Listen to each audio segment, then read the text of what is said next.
नमस्कार अनि हार्दिक स्वागत छ यो टेलिभिजनको कार्यक्रम सिनेप्लेक्समा म राज श्रेष्ठको। दर्शकबिन, अहिले दशैं नजिक आइसकेको अवस्था छ। अहिले चलचित्रकर्मीहरूले, कलाकारले, दर्शकले एउटै कुरा मात्र खोजिरहेको अवस्था छ, अब चलचित्र उद्योग चलायमान कहिले हुन्छ भनेर। यति हुँदाहुँदै पनि नेपाल सरकारले नेपाली चलचित्र उद्योगलाई खासै प्रायोरिटी दिइरहेको अवस्था भने छैन। तर नेपाली चलचित्र उद्योग चलायमान हुनुपर्छ, यसको विकल्प पनि छैन। जसरी हुन्छ अब नेपाली चलचित्र उद्योग अगाडि बढ्नुपर्छ, हल खुल्नुपर्छ, सुटिङ फ्लोरमा जानै पर्छ नेपाली चलचित्र उद्योगको भविष्यको लागि। आशा गरौँ चाँडै नै नेपाल सरकारले घोषणा गरोस् कि अब हल यति गतेदेखि खुल्दैछ, यति गतेबाट चाहिँ चलचित्र छायाङ्कनमा जान सक्नुहुनेछ र अब यो मोडालिटीमा जाँदा राम्रो हुन्छ भन्ने खालका सल्लाह सुझाव सहितका कुराहरू नेपाल सरकारबाट पनि आओस्, हामी यति मात्र भन्न चाहन्छौँ। अब आजको मेरो गेस्टको बारेमा कुरा गरौँ।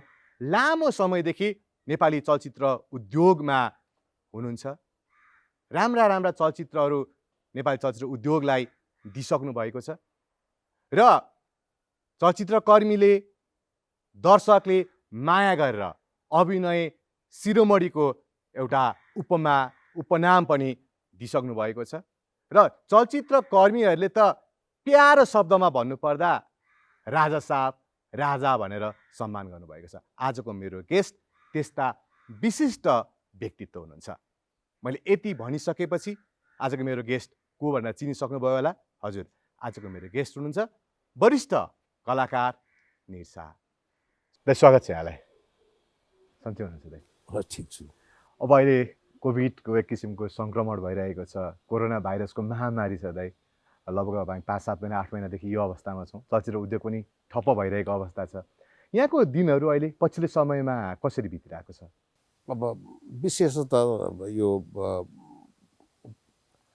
अध्ययन गर्ने, अब छुटेका सिनेमाहरू हेर्ने, अब केही आफूलाई यसबारे थप चाहिँ जानकारी प्राप्त गर्न पाएदेखि हुन्थ्यो भनेर लागेका चिजहरू हुन्छन् नि, त्यसको बारेमा खोजी नीति गर्ने र सबैभन्दा मुख्य कुरा भने स्वअध्ययन, आफूले आफैलाई चिन्ने प्रयत्न गर्ने।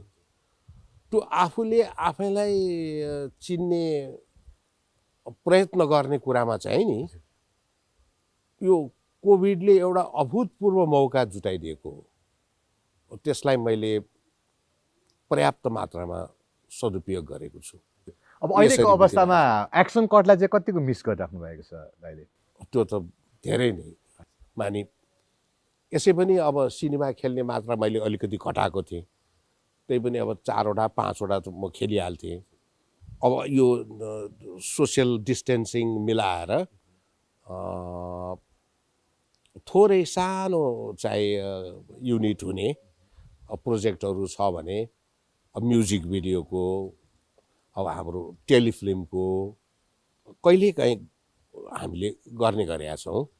त्यो हेरिकन त्यो सुटिङ गर्ने ठाउँ, सुटिङ गर्नका लागि आउने मान्छेहरू, त्यो एटलिस्ट त्यो सधैँभरि मन्दिर गइराख्ने मान्छेलाई अब आफूले भने जस्तै मन्दिर जान नपाए पनि घरै छेउको एउटा सानो चाहिँ मन्दिर भए पनि गइराख्या भने जस्तो, त्यसले गर्दाखेरि अझै म यो पेसामा चाहिँ कतै न कतै अल्झेको छु भने जस्तो चाहिँ फिल हुन्छ।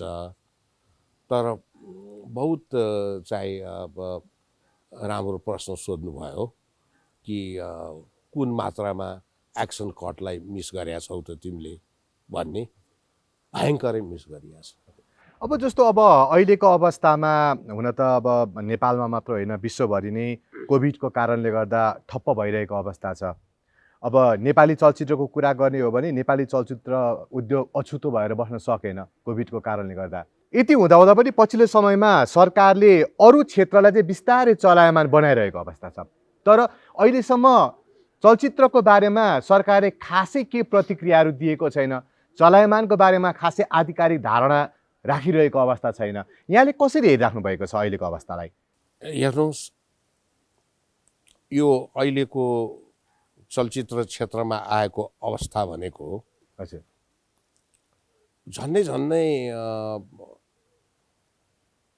30 को अन्तिम दशकतिर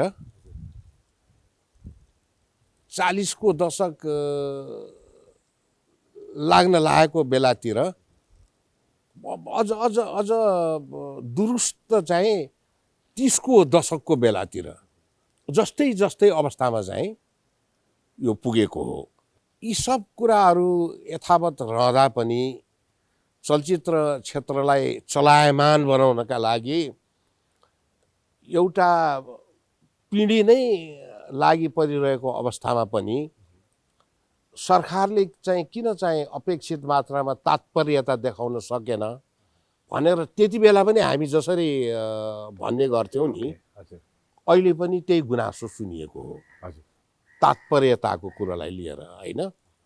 माने जुन मात्रामा इनिसिएटिभ लिनु पर्थ्यो, गभर्मेन्टले लिनुपर्ने हो लिए, तर त्यति बेला पनि गभर्मेन्टले कुनै इनिसिएटिभ लिएला भनेर हामी पर्खेर बसेको भए त्यो अध्यायलाई हामीले पारै गर्दैनथ्यौँ। त्यो पनि हो। त्यसरी नै अहिले पनि हामीले ए गभर्मेन्टले केही गर्देला अनि अनि हामी चाहिँ अगाडि बढौँला भनेर हेरेर बस्ने हो भनेदेखि यो अध्यायलाई पार गर्न पनि गाह्रो पर्छ। भनेपछि उसले के गर्छ त्यो उसले गर्ने कुरा भयो। उसले केही गरिरहेको अवस्थामा वा उसले केही पनि नगरिरहेको अवस्थामा हामीले चाहिँ के गर्नुपर्ने हो त्यसको बारेमा चाहिँ हामीले सोच्नै पर्छ र त्यो साह्रै चिन्तनशील भएर सोच्नुपर्ने अवस्था चाहिँ आइसकेको छ।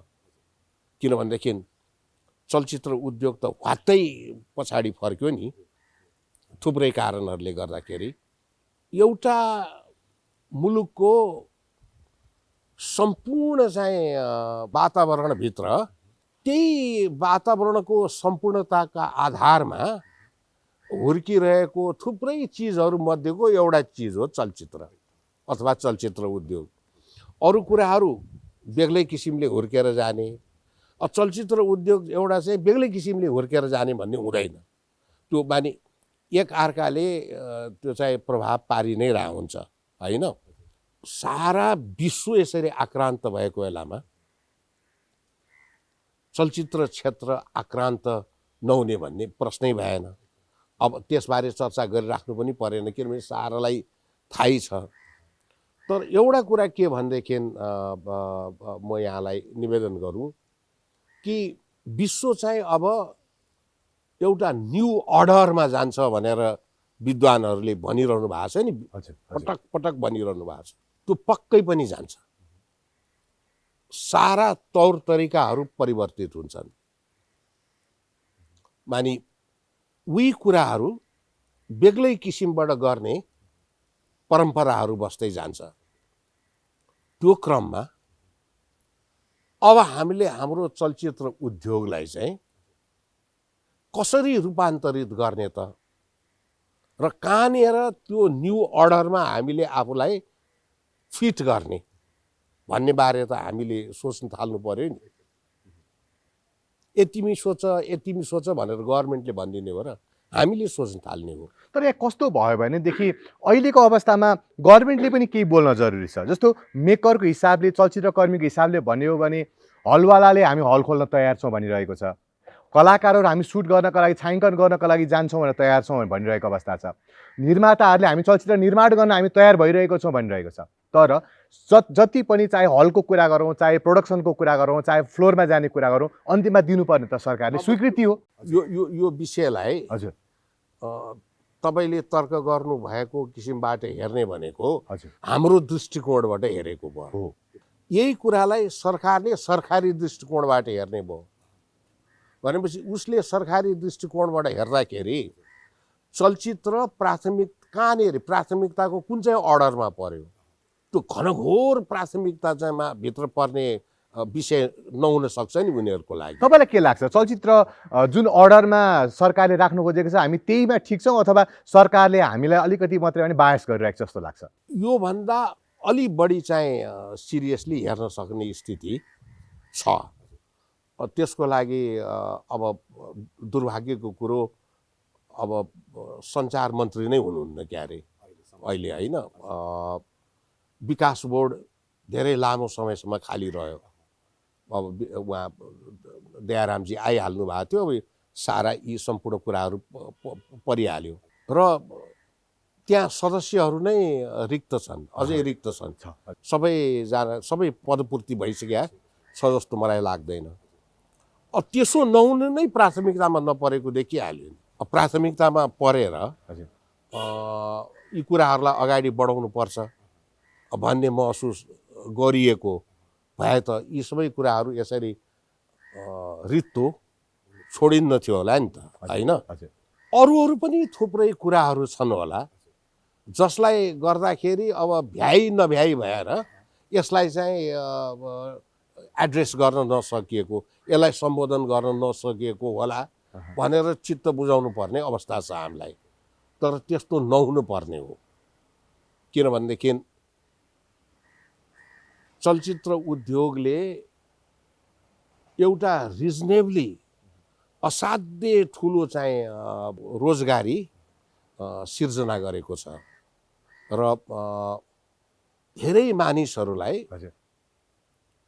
कुनै एउटा पेसामा आबद्ध राख्न यो सफल भएको छ। यसले साहित्य सङ्गीतको अरू फाँटहरूसँग पनि सम्बन्ध राख्ने भाव भएर चलचित्रलाई चलचित्रकै लागि मात्रै भनेर हेरिनु हुँदैन, मानि ती अरू कुराहरूलाई पनि अगाडि बढाउने एउटा गतिशील माध्यम चलचित्र पनि हो। भनेपछि यो सब बारे हामीले चर्चा गर्न थाल्यौँ भने त त्यो साह्रै लामो हुन्छ। तर केही ढिलो भएकै हो। जुन कुरो अब भोलि गर्नुपर्ने छ भनेर देखिएको छ भने त्यो कुरो आजैदेखि गर्न सुरु गर्दा के खराब भयो र? खालि अब यसरी गरौँ भन्ने कुरो न हो। केही कठिनाइहरू परेको होला। अब अरू कुराहरू पनि बिस्तारै घट्दै गएपछि अनि यो हेरौँला भन्ने किसिमको सोचाइ भएको पनि हुनसक्छ, होइन? तर हामीले आफूले गर्ने प्रिपरेसन त गर्न थाल्दा भयो नि। र 4-5वटा कुरा त निश्चित छ नि, पूर्ववर्त हुनै हुँदैन। जसरी हामीले हिजोका दिनमा गर्थ्यौँ त्यसरी नै फेरि त्यो पुनर्स्थापित होला भनेर अहिले सोच्न सक्ने स्थिति त छैन। भनाइको मतलब हिजो 100% अकुपेन्सीमा हलहरू चल्थ्यो भने सरकारले ल खोल भनेर भन्यो भने पनि 100% अकुपेन्सीमा त खोल्न दिँदैन नि। अब हिजो चाहिँ ल जाऊ सुटिङ गर भनेर सहजै चाहिँ अब पर्मिसन दिन्थ्यो भने अब सेनिटाइजरको चाहिँ प्रोभिजन गरेका छौ कि छैनौ, होइन? कतिजना मानिसहरू 20जना 25जनाको मात्रै युनिट बनाएर सुटिङ गर र तिमी सुटिङ गर्न जाँदाखेरि अरू भिड त्यहाँ चाहिँ नलागोस्। केही गरी लागिहाल्यो भनेदेखि त्यसलाई चाहिँ डिस्पर्स गर्ने, उनीहरूलाई चाहिँ आफूसँग नमिसाउने के प्रबन्ध गरेका छौ? र कसैले बिरामी नै महसुस गर्यो भनेदेखि पनि आफूलाई उसलाई तत्काल चाहिँ मेडिकल सुविधा पुर्याउनका लागि के चाहिँ तयारी गरेका छौ भनेर त सोध्छ होला नि त। हो, त्यसको पनि त रेडिमेड एन्सर त हामीसँग हुनु पर्यो नि। अनि त्यो प्रिपेयर हामीबाट हुनु पर्यो। त्यो प्रिपरेसन चाहिँ हामीले गर्न थाल्दा भयो भनेर मैले भन्न खोजेको के। र जब चाहिँ पुरानो अर्डरमा सबै कुरा नफर्कने भइसकेपछि र न्यू अर्डरमा चाहिँ हामीले आफूलाई फिट इन गर्न सक्नुपर्ने भएपछि अब त्यो भूमिका भने के हो त? त्यसबारे त विचार विमर्श गर्न थाल्दा भयो। मानि हामी देशभरिका चलचित्रकर्मीहरू बसेर भर्चुअल मिटिङ भए पनि गर्न सक्छौँ नि। सम्भव छ? चलचित्रकर्मीहरू बीच भर्चुअल मिटिङ हुनु सम्भव छ? किन सम्भव छैन? अवश्य सम्भव छ। खोइ त चलचित्रकर्मीहरू केही बोल्दै बोलेन। अहिलेसम्म अब कसरी अगाडि जाने भन्ने विषयमा न सरकारलाई घचघच्याउन सक्यो, न चलचित्र कर्मी एकजुट भएर चाहिँ भर्चुअल मिटिङ अथवा कुनै पनि मिटिङको माध्यमबाट केही बोल्न सक्यो, के बोलेको छैन नि? त्यस कारणले मैले सुरुमै तपाईँलाई निवेदन गरेको हजुर। कि सरकारले के गर्छ त्यो सरकारको दायित्वको कुरा हो होइन। उसले आफ्नो दायित्व निर्वाह गरेन भने तिमीले तिम्रो दायित्व निर्वाह गरेनौ भनेर भन्ने अधिकार हामीमा रहन्छ। तर त्यो भनेर हामीले हाम्रो आफ्नो दायित्व चाहिँ निर्वाह गर्न छोड्न भएन नि त। अब के भनेपछि हामीले पनि त्यो प्लानिङतिर त लाग्नै पर्यो। त हामी पनि त्यो प्लानिङतिर लागेको चाहिँ म देखिरहेको छैन, जसबारे तपाईँले अहिले भर्खरै भनिसक्नुभयो। भनेपछि सानातिना यस्ता किसिमका मिटिङहरू त हामी सहजै गर्न सकिहाल्छौँ नि त, केही गरेका छन्। जस्तो अब चलचित्र विकास बोर्डकै पहल कदमीमा प्राविधिकहरूलाई केही पैसा बाँडिएको छ, निर्माताहरूलाई केही सहुलियतका चाहिँ प्याकेजहरू घोषणा गरिएको छ। अब सिनेमा बनाउनका लागि कथा ब्याङ्क खोल्ने, के गर्ने भन्ने 2-4वटा स्किमहरूका बारेमा हामीले सुनेका छौँ। तर अब यो 50वटा 60वटा 70 80 100वटा सिनेमाको त आवश्यकता थिएन, त्यो बनाउनु पनि पर्दैन। तर 30वटा 40वटा सिनेमा त उद्योगलाई जीवित राख्नको लागि चाहियो नि त। त्यति मात्राको सिनेमा बनाउने माहौल सिर्जना गर्नको लागि चाहिँ अब हामीले के गर्नु पर्यो त भनेर भोलि कसैले सोधिहाल्यो भनेदेखि हामीले दिने एउटा रेडिमेड एन्सर त हामीसँग हुनु पर्यो नि त। त्यति बेला गएर तपाईँले एक थरी कुरा गर्ने, मैले अर्को थरी कुरा गर्ने, अर्कोले अर्को थरी कुरा गर्ने, अर्कोले अर्को थरी कुरा गर्ने भयो भनेदेखि त तिमीहरू आफै के गर्ने भन्ने कुरामा कन्फ्युज रहेछौ, हामीले के निर्णय गर्ने भनेर सरकारले भनिहाल्छ नि। भनेपछि त्यो सबैको एउटै भोइस हुने गरी हामीले एउटा चाहिँ नयाँ सिद्धान्त, नीति अथवा रणनीति, स्ट्राटेजी भनौँ न, बनाउनु पर्यो। त्यो बनाउनका लागि त हामी ढिलो गरिरहेको छौँ। अब जस्तो मैले पनि तपाईँलाई पर्सनली सोद्धाखेरि पनि अब हामी चाहिँ जुटेर जानुपर्छ, यस्ता प्लानहरू गर्नुपर्छ भन्नुहुन्छ होइन। अब चलचित्र विकासबाट अध्यक्षसँग कुरा गर्दाखेरि पनि उहाँको भनाइ पनि त्यही हो, लगायत सम्पूर्ण चलचित्र कर्मीको एउटै आवाज चाहिँ के छ भनेदेखि हामी मिलेर जानुपर्छ, एकजुट हुनुपर्छ, अब कसरी जाने भनेर प्लान गर्नुपर्छ भन्ने नै हो। तर रियालिटी त्यो हुन सकेको छैन। के यो नेपाली चलचित्र उद्योगमा लिडरसिपको अभाव हो? कसैले नेतृत्व नगरेर पो यस्तो भएको हो कि? कुन सेक्टरको लिडरसिपको अभाव त होइन होला। मानि सबैले भनौँ न, जस्तो अब हामीले सरकारलाई पनि घचघच्याउन सकेनौँ। ती हामीभन्दा अझ रिस्की सेक्टर भनेको ट्रान्सपोर्टेसन हो। मजाले ट्रान्सपोर्टेसनले अब चलाउन थालिसक्यो होइन। त्यसपछि अब एयरलाइन्सको कुरा भयो, एयरलाइन्समा पनि रिस्की नै छ, तिनीहरूले पनि चलाउन थालिसक्यो। तर हामी त्यस्तो किसिमले हामी चाहिँ अल्मलिरहेको छौँ कि हाम्रो कुरा त्यहाँ लानै सक्ने अवस्था देखिएन क्या, पुगेन क्या। त्यो यातायात व्यवसायीहरूले र चाहिँ अब पर्यटन व्यवसायीहरूले राष्ट्रिय कोषमा जुन मात्रामा योगदान गरेका होला नि, त्यो मात्राको योगदान चलचित्र उद्योगले पनि गर्न सके हुनु पर्यो नि त।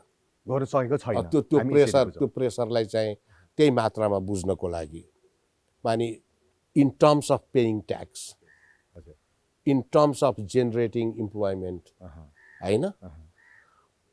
मानिसको पहिलो प्राथमिकतामा पर्नुपर्ने आधारभूत कुराहरूभित्र चलचित्र पर्छ कि पर्दैन, त्यसलाई हामीले स्पष्ट परिभाषित गर्न सक्नुपर्ने नि। यी सारा कुराहरू त्यति छर्लङ्ग, त्यति स्पष्ट छ जस्तो मलाई लाग्दैन, बुझ्नु भएन।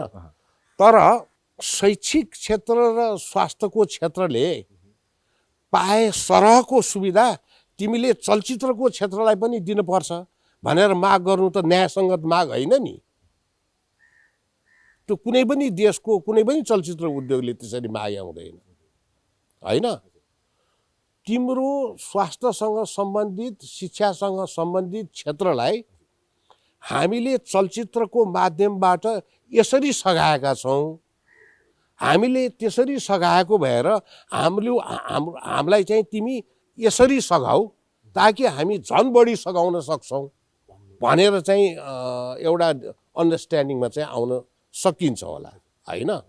एज एन इन्डस्ट्रियलिस्ट त्यो पनि भर्खर स्ट्याब्लिस भएको इन्डस्ट्रीको इन्डस्ट्रियलिस्टका रूपमा कुन हदसम्म हामीले सरकारसँग डिमान्ड गर्ने र कुन हदसम्मको हाम्रो डिमान्ड फुलफिल भयो भने हामीले आफूलाई सेटिस्फाइड भन्न ठान्ने अथवा राख्ने भन्ने कुराको डिटर्मिनेसन गर्नका लागि एउटा वातावरण सिर्जना गर्न सक्ने लिडरसिप चाहिँ हामीले डेभलप गर्न सकेनौँ कि होइन।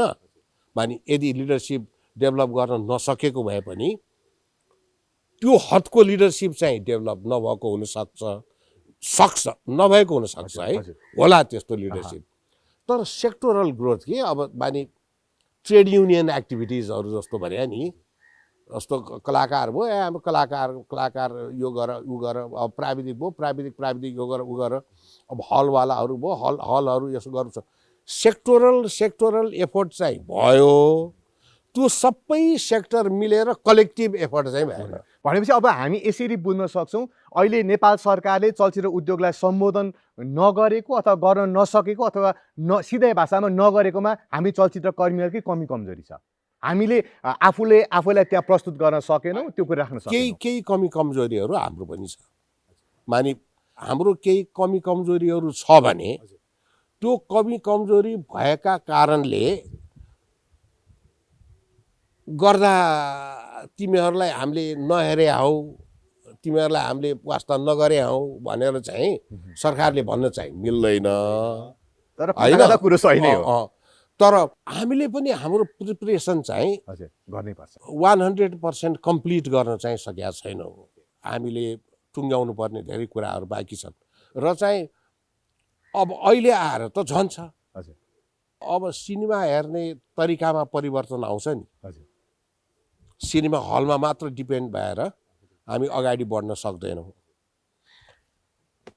सिनेमा हलको चाहिँ कुरा के छ भन्नु होला भनेदेखि सिनेमालाई हामीले असाध्य एउटा अर्बन ओरिएन्टेड इन्टरप्रिन्योरसिपका रूपमा अगाडि बढायौँ। नेपाली चलचित्रका दर्शकहरू त रुरल एरियामा पनि छन्। तपाईँको दर्शक सङ्ख्या र साँच्चीकै नेपाली सिनेमालाई माया गर्ने मान्छेहरू जुन किसिमका रुरल र सेमी रुरल एरियामा बसेका छन् तिनीहरूका लागि हल खै त। तपाईँ कहाँ त 200-250 कति हल छ नेपालमा। ती त सबै हल चाहिँ मोस्टली अर्बन एरियामा कन्सन्ट्रेटेड छन् नि। त्यसैबाट देखाइसक्यो कि ती सम्पूर्ण हलहरू नेपाली सिनेमा देखाउनका लागि मात्र केन्द्रित भएर बनाइएका होइन। अनि दर्शक सङ्ख्या कहिले उठ्दैन नि। त जहाँ आफ्नो दर्शक छ ती दर्शकहरूलाई केन्द्रमा राखेर कस्ता किसिमका हलहरू बनाउनु पर्ने हो त्योतिर पहिला हामीले थ्योरिटिकली अध्ययन गर्नु पर्यो होइन। अनि त्यसलाई मूर्त रूप दिन सक्नु पर्यो। त्यस्ता एक्टिभिटिजहरू चाहिँ बढेर जान्छन्। बढाउनु पनि पर्यो। भोलि सर्भाइभ गर्ने हलहरू पनि त्यस्तै हो। किनभनेदेखि तपाईँले 40 सिटको हल खोल्नु हो भने 20 जना मान्छे आए पुग्यो नि तपाईँलाई। तपाईँको टोटल 40 जना भनेकै 100% भएपछि गभर्मेन्टले चाहिँ 50% अकुपेन्सीमा चलाऊ भनेर भनेको छ भने 20 जना आए पुग्यो नि। उसले त आफ्नो फिजिबिलिटी गर्दा नै 20 जना मात्रै राखेर गरे हुन्छ। तर त्यस्तो धेरै हुन्छ। हजारौं त्यस्ता हलहरू हुनु पर्यो। एउटा सिनेमा हेर्ने तरिका त्यसरी परिवर्तित हुन्छ। अर्को ओटिटी नै हो। अब फलानो प्रोडक्सन कम्पनीले फलानो चाहिँ नाम गरेको नायकलाई फलानो नाम गरेको नायिकालाई यति लाख दियो रे भनेर त्यो ठुला न्युज बन्ने दिनहरू चाहिँ सायद आउँदैन होला। तर फलानो नाम गरेको ओटिटीले फलानो नाम गरेको सिनेमालाई यति लाख हालेर चाहिँ राइट किन्यो भन्ने न्युजहरू चाहिँ अब आउन थाल्छन्। होइन सक्छन् होइन, आउँछन् नै। ओके, किन भन्नु होला भने कन्टेन्ट बिक्री हुन थाल्छ। अब कन्टेन्टमा कम्पिटिसन हुन थाल्छ, किनभने मानिसले त क्वालिटी चिजलाई नै पैसा हाल्छ भनेपछि क्वालिटी चिजहरू बिक्री हुन थाल्छन्। क्वालिटी चिजहरू बिक्री हुन थाल्ने बित्तिकै चलचित्र उद्योग त माथि उठिहाल्छ नि। त्यो पनि हो। ओके, तर यी भोलिका दिनमा आउने सिनारियो भयो। हजुर, तर यो सिनारियोको लागि हामीले आफ्नो प्रिपेरेसन सुरु गऱ्यौँ त? मैले गर्न खोजेको प्रश्न त्यो हो। त्यो हामीले गरेका छैनौँ। यसको प्रिपेरेसन गर्नको लागि सरकारलाई कुरिराख्नुपर्छ र चलचित्र कर्मीहरू आफै लाग्दा पनि हुन्छ। अथवा तर यहाँ त कस्तो हामी देखियो यो भने प्रिपेरेसनमा लागेका छैनौँ भनेर चलचित्र विकास बोर्डको सदस्य नियुक्त गर्नलाई सरकार कुरिराख्नुपर्छ र पर्दैन नि। भनेपछि उसले पनि उसको कर्तव्य निर्वाह गर्न चुक्या छ, हामीले पनि एक हदसम्म हाम्रो कर्तव्य निर्वाह गर्न चुक्या छौँ। अब यसलाई दुवैजना चुक्या त्यो छौँ। पनि हो, चुकेको छ। यसलाई म अलिकति चेन्ज गर्न चाहन्छु। तपाईँलाई नेपाली चलचित्र उद्योगबाट एउटा सम्मान स्वरूप मेकरहरूले राजाको संज्ञा दिइराख्नु भएको छ। राजा साहब एउटा भित्रबाट आएको रेस्पेक्ट हो नि त, कलाकारले तपाईँलाई दिएको रेस्पेक्ट हो नि त। निकनेम हो। मेरा मेरा साथीहरूले मलाई त्यही भनेर बोलाए होइन। अब त्यस्ता माया गर्ने कलाकारहरू नेपाली चलचित्र उद्योगमा छन्। तपाईँले लिड गर्नुभएको छ, एउटा सिनियर कलाकारको रूपमा नेपाली चलचित्र उद्योगलाई, कलाकारलाई हेरिराख्नु भएको छ नि। तर तपाईँले जुन किसिमले अब प्लान गर्नुपर्छ, चलचित्र कर्मीहरू आफूले प्लान गर्नुपर्छ भनिराख्नु भएको छ, तर चलचित्र कर्मीहरूको अवस्था चाहिँ के भने सानो सानो कुरामा कन्ट्रोभर्सीमा क्या, टिकटकमा रमाएर कन्ट्रोभर्सी आइदिने, कहिले कलाकारलाई अर्को कलाकारलाई गाली गरेर कन्ट्रोभर्सीमा आइदिने, त्यतैतिर रमाइरहेको छ। ठिक हो त्यो? कहाँ हो? तर कलाकार त त्यता रमायो नि। तपाईँले भनेको किसिमले चाहिँ आइदिएको भए चलचित्र उद्योगको भविष्य पनि राम्रो हुन्थ्यो। तर कलाकार सानो सानो कुरामा अल्मलिरहेको अवस्था छ कि यसलाई तपाईँले कसरी लिनुभएको छ? कलाकारिता हजुर बुझ्न बाँकी, कलाकारितालाई बुझ्न नसकेको अथवा कलाकार जुन गहिरो धरातल बोकेर उभिएको हुन्छ त्यसमा उभिन नसकेको मानिसहरूले प्रदर्शन गर्न सक्ने किसिमका हरकतहरू हुन् यिनीहरू। बुझ्नु भएन? एउटा परिष्कृत कलाकारले, कलाकारिताको मर्म बुझेको कलाकारले आफ्नो पेसाप्रति त्यस किसिमको दृष्टिकोण अपनाउनै सक्दैन। त्यसकारण त्यसरी रमाउनेहरू पनि छन् होला। त्यसरी रमाउनु ठिक होइन, म पूर्ण सहमत छु तपाईँसँग होइन। तर त्यसरी नरमाउनेहरू पनि छन्। कलाको अर्कै पाटोसँग मात्र रमाउनेहरू पनि छन्। तिनीहरू चाहिँ वास्तविक कलाकारहरू हुन् र तिनको वास्तविकताका कारणले गर्दाखेरि कलाकारिता क्षेत्र चाहिँ बढी समृद्ध भएर जाने हो। त्यसकारण तपाईँले सम्पूर्ण चाहिँ व्यवसायीलाई एउटै बास्केटमा राखेर हेर्नु हुँदैन भनेर बारम्बार मानिसहरूले त्यो कारणले आग्रह गरेका हुन्। त भनेपछि ग्ल्यामर भनेको चलचित्र क्षेत्रसँग अत्यन्त नजिकबाट टाँसिएर बसेको यथार्थ हो। संसारभरिका चलचित्र उद्योगहरू यस्तै हुन्छन् र यसरी नै अगाडि बढेका हुन्छन् जसरी नेपाली चलचित्र उद्योग पनि अगाडि बढेको छ र जसरी बढ्नुपर्छ भन्ठानेको छ। र संसारभरिका चलचित्र उद्योगहरू त्यही एउटा पाटोमा गएर चाहिँ जसरी रङ साबित भएका छन्, हामीहरू पनि त्यही पाटोमा गएर रङ साबित हुन्छौँ। त्यसकारण पेसागत मर्यादाभित्र रहन नसक्दा त्यो पेसा सफर गर्छ। त्यो पेसा सफर गरेका दिन त्यो पेसामा आबद्ध सबै मानिसहरूले सफर गर्छन्। त्यो भनेको उद्योगलाई माथि लगेको होइन, त्यो उद्योगलाई तल खसालेको हो। ओके, अब एउटा कुरा फेरि सोध्न मन लाग्यो। जस्तो नेपाली चलचित्रलाई चलचित्र प्रेमी दर्शकले माया गरेकै हो होइन, केही प्रगति आफ्नो ठाउँमा भयो होला, टेक्निकली केही रिच भयो होला, बाँकी मेकिङ वाइज खासै रिच नहुँदाखेरि पनि दर्शकहरू नेपाली फिल्मलाई माया गर्नुपर्छ है भनेर हलसम्म गएकै हो, दर्शकले साथ दिएकै हो। तर पछिल्लो समयमा मेकरहरूकै कारणले गर्दा, कलाकारकै कारणले गर्दा कता कता नेपाली चलचित्रलाई माया गर्ने दर्शकले पनि त्यो मायालाई अलिकति टाढिन थालेको, अथवा नेपाली चलचित्रबाट चाहिँ दर्शकहरू टाढिएको हो कि जस्तो पनि लाग्न थालेको छ। तपाईँलाई त्यस्तो लाग्छ लाग्दैन?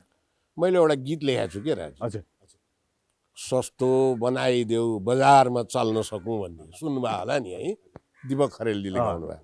बादल बनाइदियो। सम्बुजित बास्कोडाजीको सङ्गीतमा सस्तो बनाइदेऊ बजारमा चल्न सकौँ। बजारमा चल्नका लागि जब तपाईँले आफूलाई सस्तो बनाउनुहुन्छ, तपाईँले उल्टो अतिरिक्त त्यसमा चाहिँ थप केही कुरा बटुल्नुहुन्न, बटुलेको कुरा पनि हराउँदै जान्छन्। त्यो गीतले जुन दर्शन बोकेको छ, त्यही दर्शनका कारण जन्मिएका चाहिँ विसङ्गतिहरू हुन् यिनीहरू। भनेपछि हामीले जब आफूलाई असाध्य सस्तो बनाउन थाल्यौँ, दर्शकहरू गुमाउन थालिहाल्यौँ। भनेपछि हामीले दिनानुदिन दर्शकहरू गुमाइरहेका छौँ। निश्चित रूपमा। नत्र भनेदेखि राणाको जमानामा पनि 2%ले मात्रै सिनेमा हेर्ने, अहिले पनि अब ऊ बेला पञ्चायतमा पनि 2%ले नै हेर्ने, प्रजातन्त्र लोकतन्त्रमा पनि 2%ले हेर्ने, अहिले गणतन्त्रमा पनि त्यही 2%ले मात्रै हेर्ने हुन्छ। दर्शक बढाउन नसकेकै हो, दर्शकहरू हामीबाट टाढिएकै हो। अहिले त मिनिमम 45% 50% चाहिँ संरक्षकत्व दर्शकहरूको प्राप्त गर्न सक्नु पर्थ्यो नेपाली चलचित्र उद्योगले, होइन? त्यो कारणको खोजी हामीले किन गर्न सकेनौँ? त्यति बेला बरु चाहिँ त्यो रिलेटिभली लार्ज अमाउन्ट मान्नुपर्छ। त्यो ग्रेजुअली त्यो ग्राफ बढेको छ, अलिअलि अलिअलि अलिअलि जब जब बढ्न खोजिएको छ अनि घट्दै गएको छ। भनेपछि कलाकारहरूले जे गर्नु हुँदैन त्यो कुरा गर्नु हुँदैन, जे गर्नुपर्छ भन्ने चाहिँ समाजले अपेक्षा राखेको छ त्यो कुरो गर्नुपर्छ। कहीँ कुरो उल्टो पर्न गएको जस्तो मलाई लाग्छ। त्यस कारणले अलिकति हामीले आफन्तहरू गुमाएका हौँ। अब अलिकति यो विवादको कुरा गर्छु। अब नेपाली चलचित्र प्रेमी दर्शकले, चलचित्रकर्मीहरूले तपाईँलाई पनि अभिनय शिरोमणि भनेर केही समय अगाडि एउटा सम्मान दिनुभएको थियो, होइन? वास्तवमा त्यो सम्मानको योग्य पनि हुनुहुन्छ। तर पछिल्लो समयमा नेपाली चलचित्रका कलाकारलाई जे जति सम्मान दिइरहेको छ, त्यो सम्मान बिस्तारै चाहिँ विवादमा आइरहेको छ कि। जस्तो महानायक भन्दा राजेश दाईलाई भनियो, राजेश दाईको पनि यो कुरा विवादमा आयो, अहिले धेरै उग्र रूप लियो, होइन? अब मेगा स्टारको कुरो विवादमा आइरहेको छ। भनेपछि नेपाली चलचित्र उद्योगमा यस्ता खालका ट्यागहरू, यस्ता खालका सम्मानहरू दिनु ठिक छ जस्तो लाग्छ लाग्ने विवादलाई हेरेर भन्नुपर्दा? अब कसैले दियो भनेदेखि हजुर, दिएको कुरालाई सम्मान कसैले दिएको कुरा हो, होइन? त्यसलाई अब ग्रहण गर्ने इच्छा लाग्यो भने ग्रहण गर्दा हो। त्यो ग्रहण नगर्दा म सानो हुन्छु, ग्रहण गर्दा म ठुलो हुन्छु भन्ने मानसिकता पाल्नु भएन, होइन? र त्यो इस्युलाई नै ठुलो इस्यु भन्ठान्नु भएन। त्यो इस्युलाई ठुलो इस्यु भन्ठाने भएर त्यसबारे चर्चा परिचर्चा गर्ने बित्तिकै त्यो चर्चा परिचर्चा पनि ठुलो हुन गएको हो नि। भनेपछि जस्तो मेरो लागि त्यो नन इस्यु हो। भने जसरी एउटा राम्रो सिनेमा र नराम्रो सिनेमा दुई किसिमको मात्र हुन्छ संसारमा, या त त्यो राम्रो हुन्छ या त त्यो नराम्रो हुन्छ। गुड फिल्म अर ब्याड फिल्म भने जस्तै गुड एक्टर अथवा ब्याड एक्टर, होइन? त्यो नै सबैभन्दा ठुलो कुरो भइसक्यो। र फेरि यो जिन्दगीभर जति गरे पनि सिकेर सकिने कुरो त छैन। अब भनेपछि मलाई चाहिँ अब के त्यो अभिनय शिरोमणि नभने भए पनि मलाई के हुन्थ्यो र? मलाई केही पनि हुँदैन थियो। म त जे म हुँ छु नै छु नि।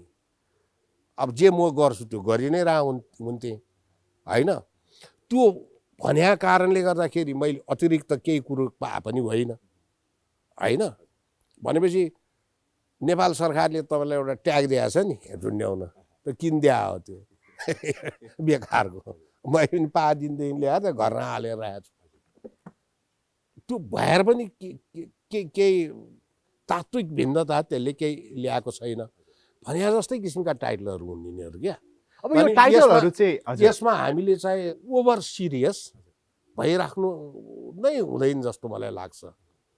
किनभनेदेखि ती सबै जस्तो अब जजसले जस्तो किसिमको अब मलाई त त्यति मतलब भएको कुरै भएन यो। हजुर अब उहाँहरूले अब अरूहरूले पाउनु भएको पनि उहाँहरूको आफ्नै किसिमको कन्ट्रिब्युसनका कारणले दिनेले दिएको होला, अब लिनेले लिएको होला। अब त्यो ठिकै छ नि, त के भयो र त्यो माने इट्स नट अ बिग एउटा कुरो सोच्छु ल, अहिलेसम्म जे जति टाइटल दिइरहेको छ कुन टाइटल चाहिँ कुन ट्याग चाहिँ एकदमै सही व्यक्तिलाई दिएको छ जस्तो तपाईँलाई लाग्छ र कुन चाहिँ एकदमै गलत व्यक्तिलाई दिएको जस्तो लाग्छ? दिने व्यक्तिहरू गलत भए पो दिएको ट्यागहरू चाहिँ गलत भयो भनेर भन्न सकिन्थ्यो होला होइन। जजसलाई जे भनेर चाहिँ दिएछन् ती सबै सही हो। त्यसलाई सही मानिसकेपछि जसले चाहिँ गाली गरे होला नि, त्यो गाली पनि सही हुन्छ फेरि।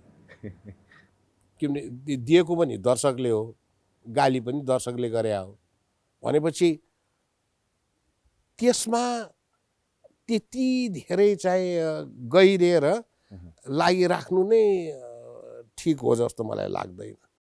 यी अतिरिक्त विशेषणहरू हाम्रो पेसामा तात्विक महत्त्व राख्ने चिजहरू होइनन्। अब मेरो अन्तिम क्वेसन तपाईँलाई सोध्न चाहन्छु, अब नेपाली चलचित्र उद्योग 2076 चैतभन्दा अगाडिकै मोडलमा जानुपर्छ अथवा अब टोटली नयाँ चेन्ज गरेर चाहिँ सुरुवात गर्नुपर्छ? नयाँ चेन्ज गरेर सुरु गर्नुपर्छ। के गर्न सकिन्छ? गर्नै पर्छ। अब केही प्लानिङहरू त्यस्तो केही हो त्यही भोलिको दिन अलिकति भनिदिनुहोस् न दर्शक। होइन, अब त्यो प्लानिङको बारेमा मैले सोच्न सुरु गरिसकेको छु, अरूहरूले पनि सोच्न सुरु गर्नुभयो होला। त्यो सबैको सोचाइलाई एउटा चाहिँ ठाउँमा राखेर अब केलाउन चाहिँ थाल्नु पर्यो नि त, विचार विमर्श गर्न थाल्नु पर्यो नि, एकजुट हुनै पर्यो होइन? त्यो गर्नको लागि चाहिँ ढिलो भइसक्यो भने हो। मैले यो तपाईँले जुन प्रश्न मलाई अहिले सोध्नुभयो त्यसको उत्तर त सुरुदेखि नै दिइरहेको छु म। भनेपछि एउटा न्यू अर्डरमा जान्छ। न्यू अर्डरमा जाने भनेकै हिजो जस्तो नहुनु भएको नि, नयाँ कुरामा चाहिँ जाने भयो। नयाँ कुरामा जाँदाखेरि नयाँ किसिमको सोचाइ लिएर जानुपर्ने हो। अब त्यो नयाँ सोचाइ भने के हो? त्यसको होमवर्क हुनु परेन? त्यो होमवर्क हामीले गर्न थालिहाल्नु पर्यो क्या। त्यसको लागि सरकारको नीतिलाई कुरिराख्नै परेन। आशा गरौँ चलचित्र कर्मीहरू एकजुट भएर यहाँले भन्नुभएको जस्तै त्यो होमवर्क चाहिँ गरोस्। हाम्रो तर्फबाट शुभकामना छ। Thank you very much. समय दिनुमा धन्यवाद। यति बेला यो टेलिभिजन हेरेर दर्शक बसिराख्नु भएको छ, हाम्रो कुराकानी हेरिदिइराख्नु भएको छ, उहाँलाई के भन्न चाहनुहुन्छ? समादरणीय दर्शकहरू, सर्वप्रथम त अब चाडबाडको सिजन सुरु हुन लागेको छ। म चाहिँ हार्दिक मङ्गलमय शुभकामना अभिव्यक्त गर्न चाहन्छु। अब हामीले हाम्रो जीवनमा कमाएको भनेको तपाईँहरूको माया, सद्भाव र स्नेह। त्यो सद्भाव, माया र स्नेह सदैव प्राप्त भइराखोस् ताकि हामी आफ्नो कर्मक्षेत्रमा लागिरहनका लागि एक किसिमको प्रेरणा तपाईँहरूबाट हामीले प्राप्त गरेका छौँ भन्ने हामीले महसुस गरिराखौँ। यही सम्बन्धले निरन्तरता पाओस् भन्ने अनुरोध गर्न चाहन्छु। हस्, समय दिनुभयो धेरै धन्यवाद। हस्। त दर्शकवृन्द, आज हामीले वरिष्ठ कलाकार आदरणीय निर शाहज्यूसँग कुराकानी गऱ्यौँ र उहाँले अब नेपाली चलचित्र कसरी अगाडि बढ्नुपर्छ भन्ने विचार पनि राखिदिनु भएको छ। आजको कार्यक्रमबाट बिदा माग्ने बेला भएको छ र यो कार्यक्रमलाई तपाईँले हाम्रो अफिसियल युट्युबमा पनि हेर्न सक्नुहुनेछ। आजको कार्यक्रमबाट सम्पूर्ण युनिटसहित म कार्यक्रम सञ्चालक राज श्रेष्ठ बिदा चाहन्छु। हस्त, नमस्ते, bye bye, love you all. यो टेलिभिजन हेर्दै गर्नुहोला।